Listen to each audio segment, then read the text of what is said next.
இஸ்லாமிய அகீதாவில் மிக முக்கியமான ஒரு விஷயம் அல் ஈமானு பில் கதா வல் கதிர். கலா கதிரை ஈமான் கொள்வது. அதாவது கலா கதிரை ஈமான் கொள்வது என்று சொன்னால், அன்புள்ள சகோதர சகோதரிகளே, அல்லாஹ் ஜல்ல ஷானஹு வ தஆலா எல்லாவற்றையும் நன்கறிந்தவனாக இருக்கிறான். இந்த உலகத்தில் என்ன நடக்கப் போகிறது, என்ன நடக்கும், என்ன நடந்தது, எல்லாவற்றையும் முக்காலத்தையும் அறிந்தவனாக அல்லாஹு தஆலா இருக்கிறான்.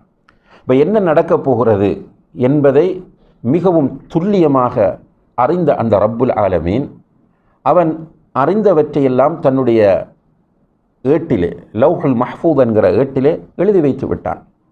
இவர் இப்படித்தான் இருப்பார், இவர் இப்படித்தான் இருப்பார், இவருடைய நடத்தைகள் இப்படித்தான் இருக்கும், இவருடைய எதிர்காலம் இப்படித்தான் இருக்கும், இந்த நாடு இப்படித்தான் இருக்கும், இந்த இடம் இப்படித்தான் இருக்கும் என்பதையெல்லாம் அறிந்து அல்லாஹு தஆலா எழுதிவிட்டான். அந்த எழுதியது நடக்க வேண்டும் என்று அல்லாஹ் நாடியும் விட்டான். அவன் நாடியது நடக்கிறது. இதுதான் கலா கதிர் என்பது. இந்த கலா கதிரில் ஒரு முஃமின் மிக தெளிவோடு இருப்பான். அதாவது இஸ்லாமிய அகீதாவில் இருக்கக்கூடிய இந்த கலா கதிர் என்கிற இந்த தலைப்பை சரியான முறையிலே படித்து புரிந்து ஈமான் கொள்ளக்கூடிய ஒரு முஃமின் எப்படி இருப்பான் என்றால், சூரத்து தௌபா 51வது வசனத்தில் அல்லாஹு தஆலா சொல்லி காட்டுகிறான், குல் லன் யுஸீபனா இல்லா மா கதபல்லாஹு லனா. நிச்சயமாக அல்லாஹ் விதித்ததை தவிர வேறு எதுவும் எங்களுக்கு நடக்கவே நடக்காது. இதுதான் கலா கதிரை ஈமான் கொண்ட ஒருவனுடைய நிலையாகும்.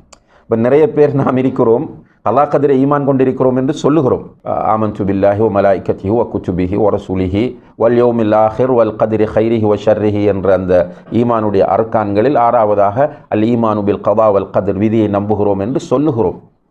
ஆனால் அந்த விதியினுடைய தாத்பரியம், அந்த விதியினுடைய உண்மை தன்மை நமக்கு தெரியவில்லை. அதனால் நமக்கு ஒரு சோதனை வருகிற போது நாம் துவண்டு விடுகிறோம், மனச்சோர்வுக்குள்ளாகிறோம், விரக்திக்குள்ளாகிறோம். ரசூல் ஸல்லல்லாஹு அலைஹி வஸல்லம் அவர்கள் சொல்கிறார்கள், அஜபன் லி அம்ரில் முஃமின், ஒரு முஃமினுடைய விஷயம் ஆச்சரியமாக இருக்கிறது. இன்ன அம்ரஹு குல்லஹு கைர், எது நடந்தாலும் அவனுக்கு அது நலவாகவே அமைகிறது. இன் அசாபத்துஹு சர்ரா ஷக்கர், ஒரு மூமினுக்கு ஒரு மகிழ்ச்சி தரக்கூடிய காரியம் நடந்துவிட்டால் அல்லாஹுக்கு நன்றி செலுத்துகிறான். பெருமை அடிக்க மாட்டான், நான் நான் நான் என்று தடுமாறி கொண்டிருக்க மாட்டான்.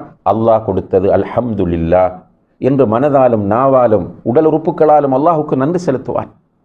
வ இன் அஸாபத்துஹு தர்ரா ஸபர், அவனுக்கு ஒரு தீங்கு நடந்து விட்டால், ஒரு துன்பம் நேர்ந்து விட்டால் உடனடியாக அவன் விரக்தி அடைவதில்லை, அவன் சோகத்திற்கு செல்வதில்லை, அவன் பொறுமை காக்கிறான்.